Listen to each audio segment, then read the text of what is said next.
Hello friends, welcome to clarity with Manas. आज बात करेंगे रियल एस्टेट इन्वेस्टमेंट्स की इन टायर 1 और metro cities versus smaller towns, tyre 2, tyre 3, tyre 4 cities. तो यहाँ पे सबसे पहले मैं बताना चाहता हूँ कि जो मेट्रो टायर 1 सिटीज मैं कह रहा हूँ वो मैं कौन सी सिटीज को मानता हूँ रियल एस्टेट इन्वेस्टमेंट में कि वो मेट्रो या टायर 1 सिटीज हैं और बाकी सारी स्मॉलर टाउन्स हो सकती हैं। तो टायर 1 सिटीज में देखिए सबसे पहले तो आ जाते हैं 4 मेट्रोज इंडिया के, जो दिल्ली, मुंबई, कलकत्ता और चेन्नई।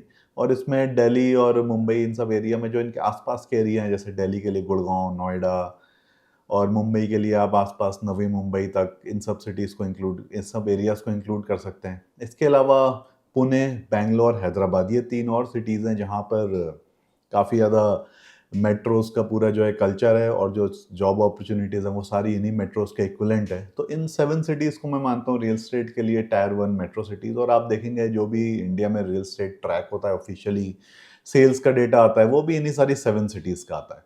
और उसके अलावा जो बाकी सारी सिटीज़ बचती हैं उनको हम टायर 2, फिर उसके बाद टायर 3 फर्दर कैटेगरीज में डिवाइड कर सकते हैं टिल स्मॉलर टाउन्स जो आपके होम टाउन हो सकते हैं या फिर और सिटीज़।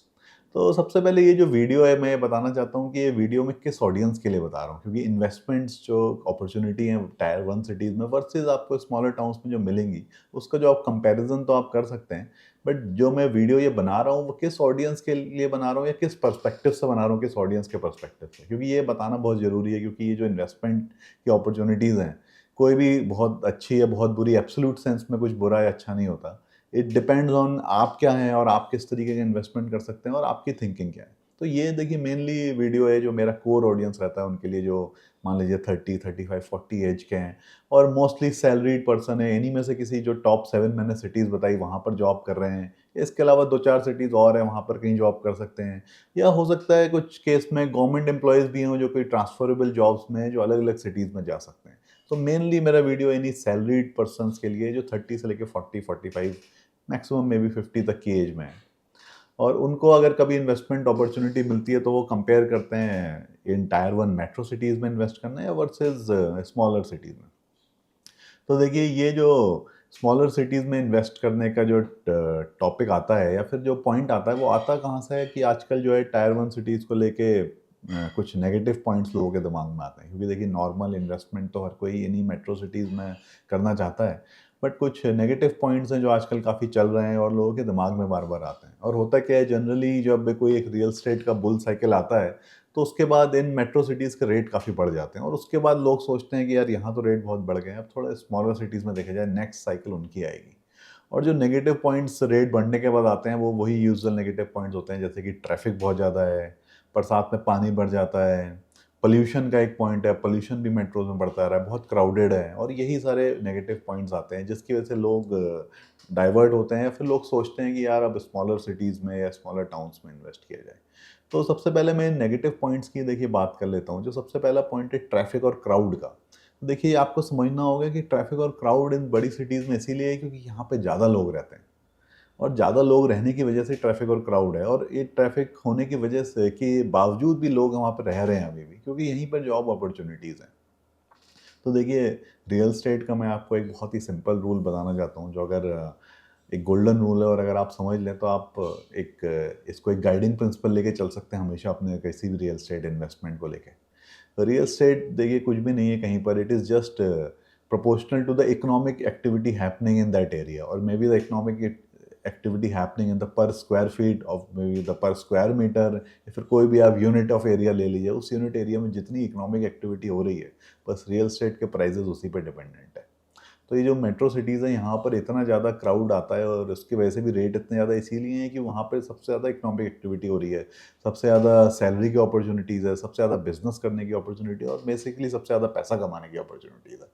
तो देखिए ये ट्रैफिक और कंजेशन तो मेट्रो सिटीज़ में हमेशा रहेगा। गवर्नमेंट ट्राई करती रहती है नए-नए ओवर ब्रिज बनाने का, फ्लाईओवर्स बनाने का, अंडरपास बनाने का, हर तरीके से मल्टी लेयर अंडरपासेस और मल्टी लेयर बाईपास, ओवरपास आजकल आपको सिटीज़ में दिख जाएँगे। बट उसके बाद भी बहुत ज़्यादा ट्रैफ़िक है क्योंकि जितना गवर्नमेंट बनाती है उससे ज़्यादा लोग आते रहते हैं। तो बेसिकली देखिए आपको देखना है पॉपुलेशन ग्रोथ। अगर इन मेट्रो सिटीज़ की पॉपुलेशन कंटिन्यूअसली बढ़ रही है, अगर नए लोग वहाँ पर आने में इंटरेस्टेड हैं, तो इन्वेस्टमेंट वहाँ पे कभी भी बहुत ज़्यादा गलत नहीं हो सकता और आगे भी रियल एस्टेट उनके लिए अच्छा रहेगा। आप ये नहीं बोल सकते कि यहाँ पे ट्रैफिक हो गया बहुत, या बहुत ज़्यादा क्राउड हो गया है, तो अब नए लोग आना बंद कर देंगे या फिर रियल एस्टेट बढ़ना कम हो जाएगा। इनफैक्ट उल्टा होगा, जितना क्राउड है, जितना ट्रैफिक होगा ना, रियल एस्टेट बढ़ेगा।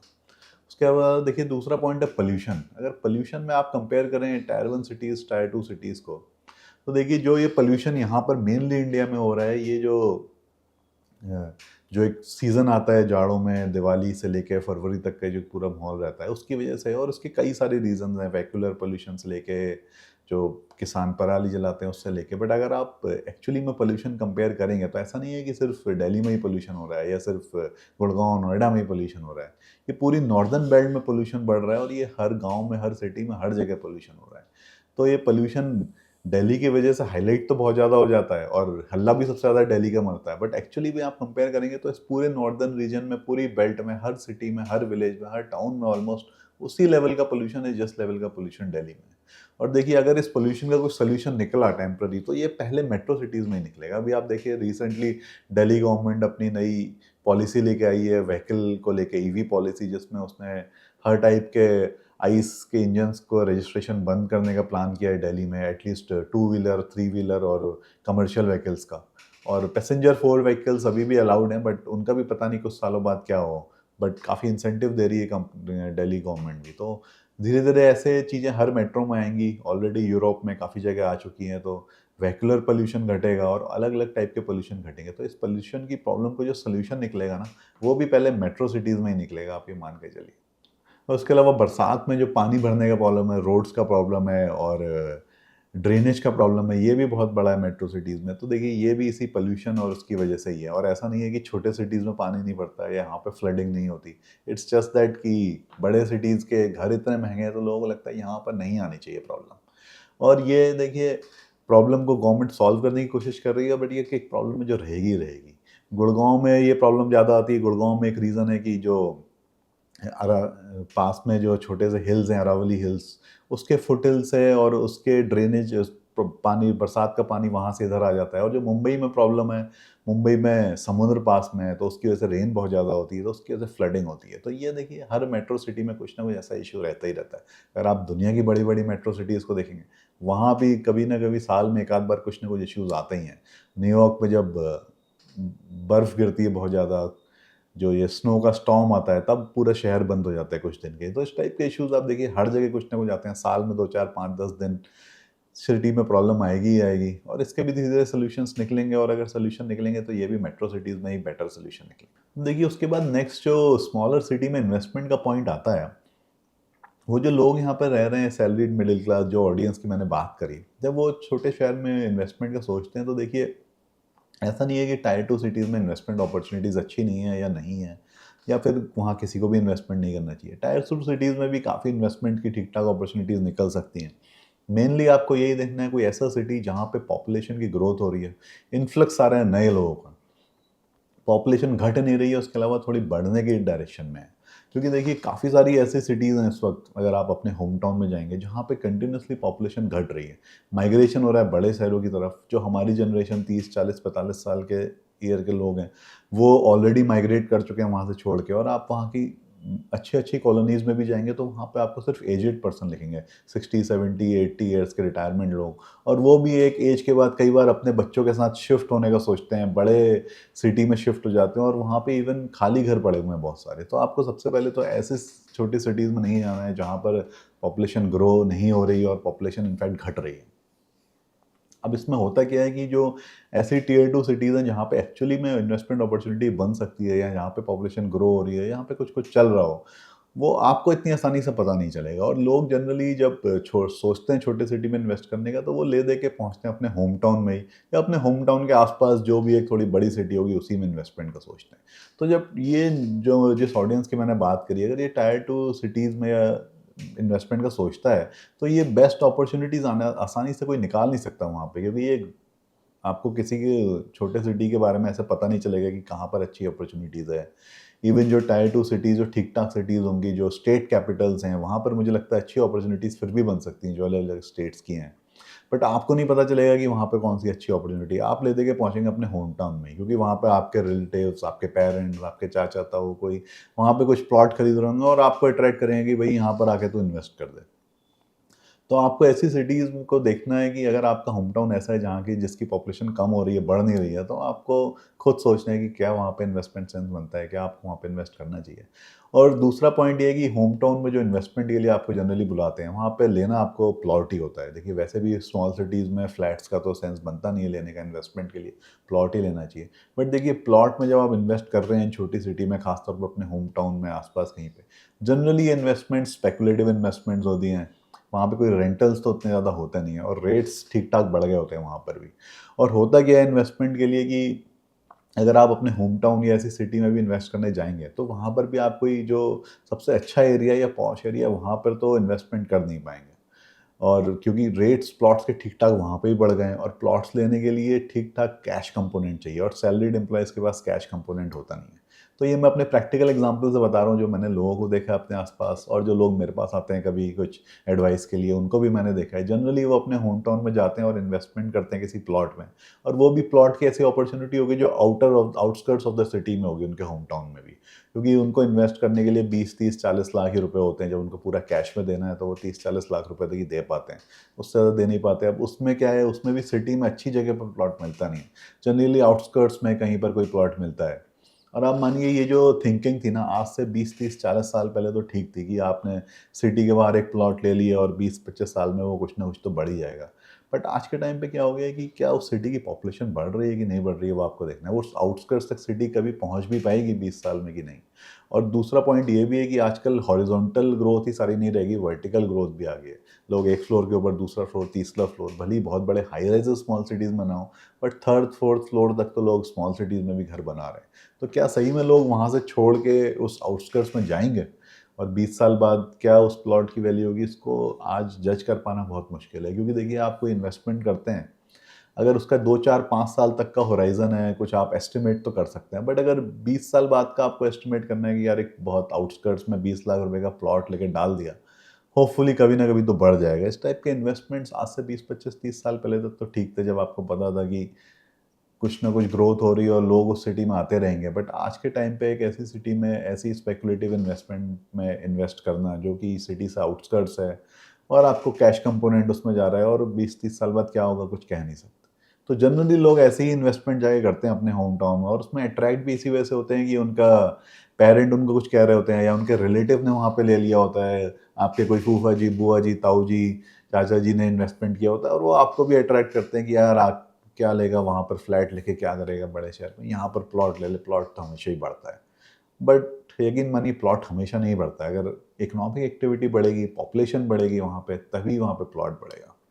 तो यहाँ पे मैं यही कह रहा हूँ कि ये ज़रूरी नहीं है कि वो इन्वेस्टमेंट किसी और के लिए बेटर हो तो आपके लिए भी बेटर हो। क्योंकि देखिए प्लॉट में एक और भी चीज़ है, plot is actually a wealth parking tool. उससे कोई कैश फ्लो आने का नहीं है। प्लॉट इन्वेस्टमेंट्स, मैंने लास्ट में भी वीडियो बनाया है, प्लॉट वर्सेस फ्लैट, आप उसमें जाके देख सकते हैं। प्लॉट एक ऐसा इन्वेस्टमेंट है कि अगर आपके पास बहुत एक्स्ट्रा कैश फ्लो आ रहा है, आपको पता नहीं है वो कैश को कहाँ-कहाँ इन्वेस्ट करना है, तो आप एक प्लॉट खरीद लीजिए और फिर कुछ साल बाद और कैश फ्लो आएगा और एक प्लॉट खरीद लीजिए। वो आपके लिए एक तरीके से वेल्थ पार्किंग टूल है, जो कई सालों में कुछ-कुछ बढ़ जाएगा। आप उसको जनरेशंस में पास ऑन कर सकते हैं अगली जनरेशन में। बट ना उसमें कोई कैश फ्लो है, ना ही आप उससे कुछ एक्स्ट्रा इनकम जनरेट कर सकते हैं। जबकि जो सैलरीड एम्प्लॉइज़ हैं, जिनकी मैं यहाँ पे बात कर रहा हूँ, जिनके लिए वीडियो बना रहा हूँ, उनके लिए एक्चुअली वो इन्वेस्टमेंट का उतना सेंस बनता नहीं है। एक तो उनके लिए कैश कंपोनेंट लाना मुश्किल है, और उनका कोई एक्स्ट्रा कैश फ्लो नहीं है अपनी सैलरी के अलावा। तो उनको इन्वेस्टमेंट करनी चाहिए किसी फ्लैट में, कैश जनरेटिंग एसेट्स में, जो उनको मदद कर सके कैश जनरेट करके, और फर्दर और प्रॉपर्टीज जनरेट करने में भी मदद कर सकता है। इसको कैसे समझ सकते हैं, इसके लिए आप, मेरा व्हाट्सएप का नंबर यहाँ पर आ रहा है, आप मुझसे 1 टू 1 कनेक्ट कर सकते हैं कि कैसे मल्टीपल प्रॉपर्टीज़ एक प्रॉपर्टी से बनाई जा सकती है, और कैश कैसे एक प्रॉपर्टी का कैश फ्लो जो है अगली प्रॉपर्टी में यूज़ हो सकता है। और देखिए छोटे सिटीज़ की तरफ इन्वेस्टमेंट में कई बार क्या होता है, पेरेंट्स अपने बच्चों से बोलते हैं कि यार हमने यहाँ पे घर बना लिया, अब इसके ऊपर का जो एक फ्लोर है ना, तू बना दे लोन लेके, वहाँ पे कुछ किराए में रख लेंगे, या तेरे लिए कभी बन जाएगा ये वाला फ्लोर, कब तू रिटायरमेंट के बाद वापस आएगा। देखिए इस टाइप के इन्वेस्टमेंट्स भी ना आपको थोड़ा सोच समझ के करने चाहिए। क्योंकि अगर आपने पेरेंट्स के घर के ऊपर एक और फ्लोर बनाने के लिए लोन ले लिया, तो एक तो उसकी रेंटल इनकम कुछ आनी नहीं है, छोटे शहरों में उसकी कोई रेंटल इनकम नहीं है। और आज अगर आप 30-40 साल के, अगर आपने उस घर के लिए लोन ले लिया, तो आप कोई अपना मेट्रो सिटी में घर खरीदने के लिए लोन नहीं ले सकते। और क्या आप सही में रिटायरमेंट के बाद जाके छोटे शहर में रह पाएंगे? क्योंकि आज जब आप 30-40 साल के हैं, तब तो ये सुनने में बड़ा अच्छा लगता है कि चलो रिटायरमेंट के बाद अपने छोटे शहर में जाके आराम से रहेंगे।